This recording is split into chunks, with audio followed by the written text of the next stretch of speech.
Wowie, boys. What an episode. That was great. I personally feel like this was even better than the first episode for me. I enjoyed it a wee bit more than the first one. It's always hard to beat the premiere of a season, especially in this case where, we're introduced to all these characters and we still get right away some action and some flashbacks and character development off the swing. But for me, it was just continued and heightened in this episode. We got some major reveals, such as Isaiah Bradley and his great-grandson, Elijah Bradley, soon to be Patriot. Obviously, that might not happen till the end of the show, or might not even happen to a future movie. But he's definitely getting set up to become Patriot in the future. We also got to meet John Walker. We got to see the more human side of him. Unfortunately, they made him less hard to hate, but they still sprinkle in a little bit of hasty lines and a little bit of tension between the characters to the point where we're still able to root against him without feeling bad about it. So, hop straight into the episode. We get to see the human side of U.S. Agent. We see him getting ready to reveal himself on Good Morning America as the new Captain America, which was the football field scenes from the trailers. It seems like most of the footage from the trailers, for the most part, has just been from these first two episodes, which is really interesting and is good, because they were able to get us excited and ready for what's to come next without revealing too much of what's actually going to happen and leaving a lot of it to, our surprise and our discovery in the future, which is going to make it more fun. But yeah, U.S. Agent is a heavily decorated soldier with peak physical and mental conditioning, it seems to be. He got 3 medals of armor, and they basically said he excelled in speed, strength, and like mental training and testing. But it's interesting because we pick up with John Walker on Good Morning America, and then we transition while he's on Good Morning America to Buck watching him, seeing what's happening, and then obviously immediately getting a little bit upset because he doesn't feel like anyone should be the new Cap except for Falcon. He's very strong in the fact that Cap gave Falcon that shield and that it shouldn't have gone anywhere but in Falcon's hands. So Buck immediately goes over and introduces himself to Sam, says, "Hey, what's going on here? Why did you do it?" Trying to chew him out, trying to figure out what's going on, and is definitely a little bit mad about him giving up the shield. It takes this moment for Bucky to actually say, "Okay, I'm gonna put off secluding myself from Falcon and all the other people in my life just so that I can chew this guy out about giving up the shield." And that conversation leads into Sam telling him about the Flag Smashers and then the Big Three, and they find out, well, it's one more. It turns out it's one of the Big Four now, because they thought in their heads, no possible way, it's Super Soldier Serum. The only remnants of that would be Captain America and the Hulk. We find out later that's not exactly true. They had another catalyst where they could just suck out Super Soldier Serum from, or at least recreate it from the blood of what will be introduced as Isaiah Bradley. So the tension between them is definitely real. They definitely play it well, though, and I think there's a good comedy between them. The bickering back and forth, it doesn't play off as too distasteful in either one of them. The audience doesn't really dislike either one of them in most of their arguments. It's mostly playful and fun. But we do get White Wolf name dropped again in this episode while Buck is sneaking in to go take out the 2 people at the truck or whatever. At that point, he only thinks there's 2. He's sneaking around, and then Falcon's like, "Oh, you've spent some time in Wakanda. That makes you the White Panther?" And he says, "No, it's White Wolf actually," which that was fun to hear again. Yeah, and then that leads into another scene from the trailers, which is the highway scene, which was pretty funny, seeing Buck hop into the truck and be like, "Oh yeah, here's the hostage." Us knowing ahead of time it's definitely not the hostage, and then Buck and Sam proceeding to get their asses absolutely handed to them. And then I did not see this coming, especially since we didn't get it from the trailers, but I could see why, they purposely left it out to keep this a surprise, and it definitely did come as a shock to me. U.S. Agent rolls up. He rolls up with a couple of other people in the helicopter, and his right-hand man, Hudson, or hold on, let me just make sure his name here. He has his name on his bulletproof jacket. Hoskins. Lamar Hoskins. Okay. So yeah, his right-hand man, Lamar Hoskins, rolls up with them to give Sam and Bucky a helping hand.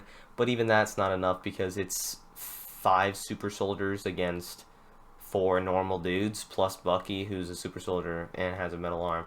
But clearly it wasn't enough to quite overtake him, and they weren't exactly fighting together. It was like Bucky and Sam were fighting them.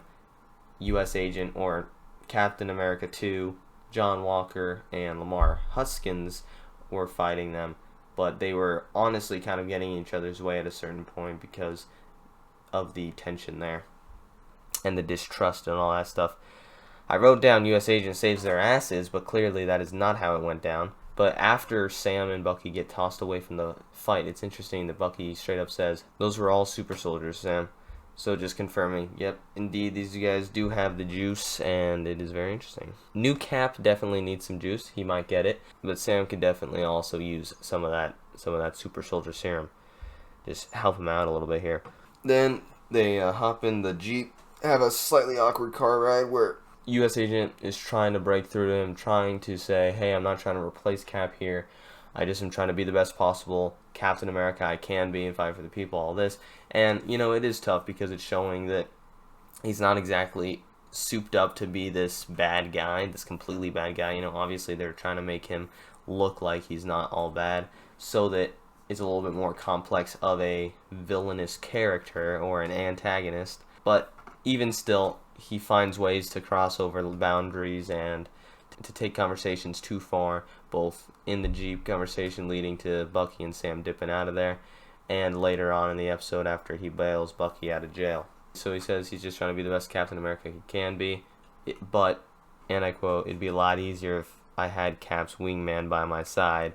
And Falcon gets out saying, always that last line. Just had to push it a little bit too far.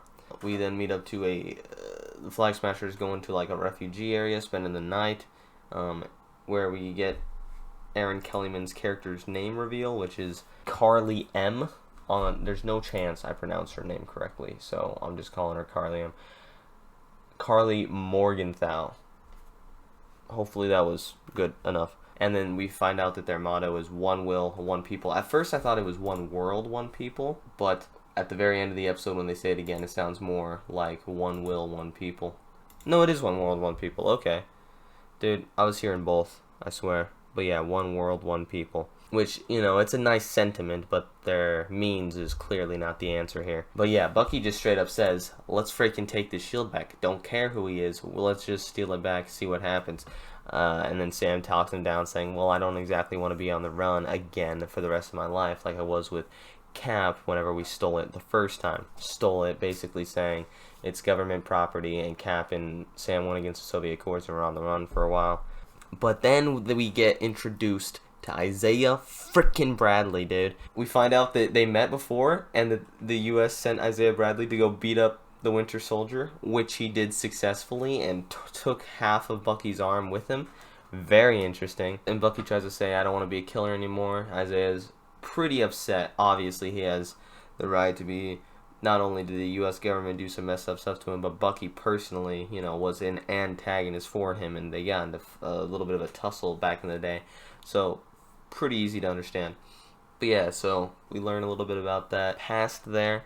There's a lot of resentment there, obviously. It's basically seething out of him. It's a very tense situation, but it's hard to really look at anyone as a bad guy because, you know, we want to root for Bucky, but we know he did this bad thing. We see the Winter Soldier as the bad guy, not Bucky as the bad guy, you know? So it's good that he has that kind of dichotomy there, that we're able to villainize his past without villainizing his current character, which is important because it keeps Isaiah from coming off as just a bad guy or unforgiving or anything like this. You know, we know that what he's saying is true. We know that he was mistreated. We know that he didn't deserve what he got, but he got it anyway.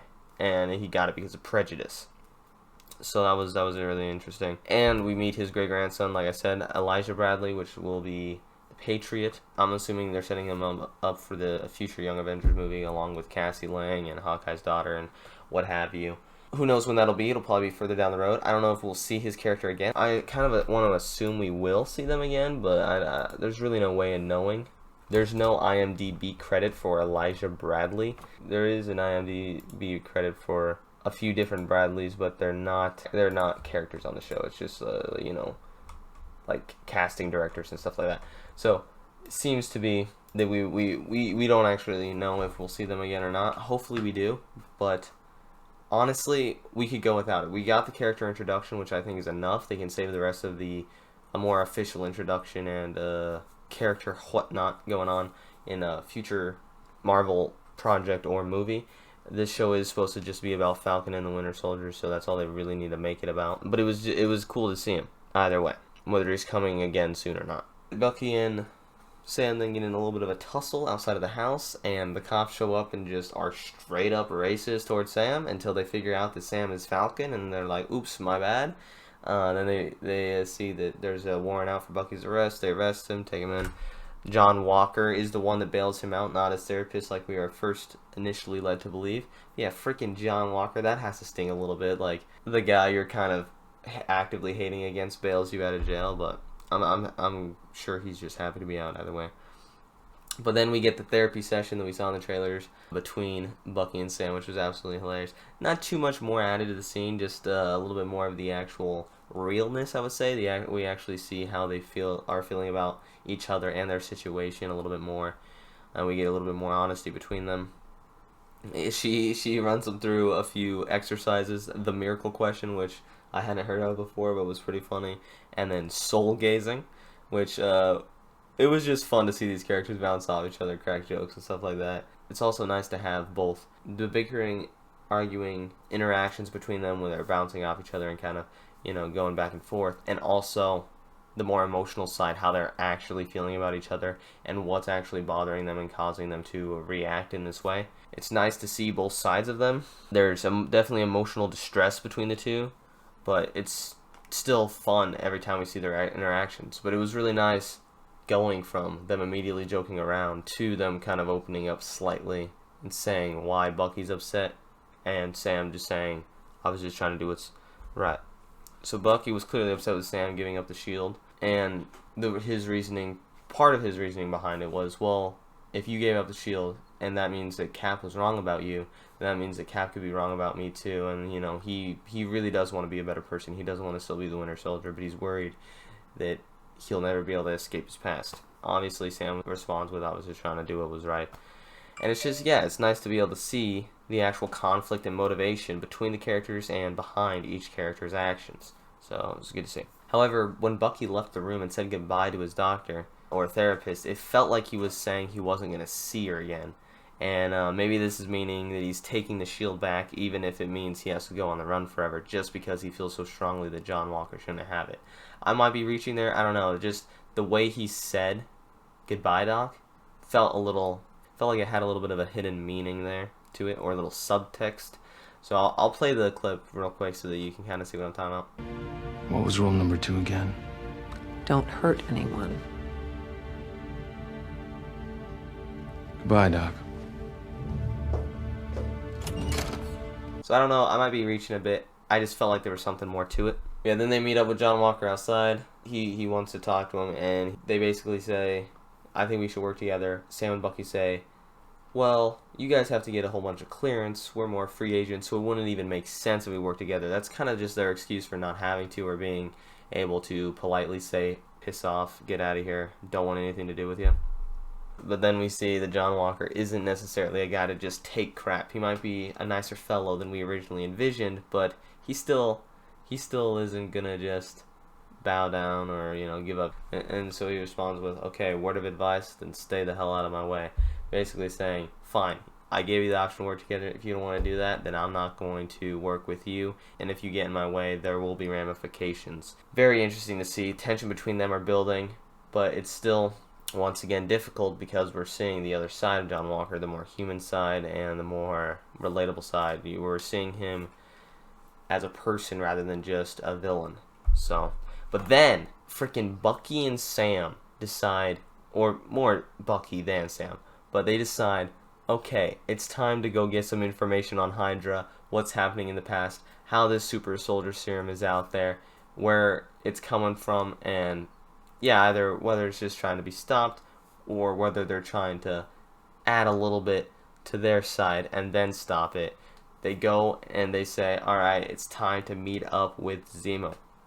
So they're going to the prison, meet up with Zemo. We only see him for a brief second, the camera rolls by his face, and then the next episode we'll get the interaction between the three characters, Bucky, Sam, and Zemo, talking and them trying to get information about Hydra from him. However, this could be when he escapes. He could escape before this. He'll probably escape after, is my thought. But yeah, either way, they're going to probably go ahead and see him next episode, and very interesting stuff. So I don't know if we'll see Isaiah again. I don't know if we'll see Elijah again either, but it continues to be very fun and very cool to see the interactions between Falcon and the Winter Soldier, and just to learn more about, you know, the characters' past, their motivations, what they're dealing with, as well as the other characters in the show, learning about John Walker, learning about more about the Flag Smashers, you know, just finding out more of the actual things that matter, the motivations and the intentions of these characters. And we also get to see more action, which is a lot of fun. The fighting was pretty great.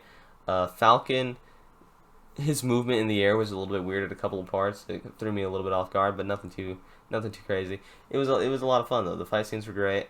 You know, the lines back and forth, the jokes were great. It was a really fun episode, and I think it was better than the first. We got a lot of reveals, and we got freaking Isaiah Bradley, man. Like, that's so cool that we got that. And it'll be interesting to see where they go with Zemo next episode. But yeah. Anyway, I'll probably have a prep video for Falcon and the Winter Soldier this week. I've been really busy with school and stuff like that, so I didn't do one for this first episode. But I should be able to find the time to go ahead and do that and put one out after the weekend for you guys, or a couple of days before the episode is released. Anyway, thank you all so much for watching. I hope you guys enjoyed this video and this episode too. Let me know what you guys thought in the comments below, and I'll catch you guys next time. Peace out. I'm the space invader. I'll be a rock and rollin' bitch for you.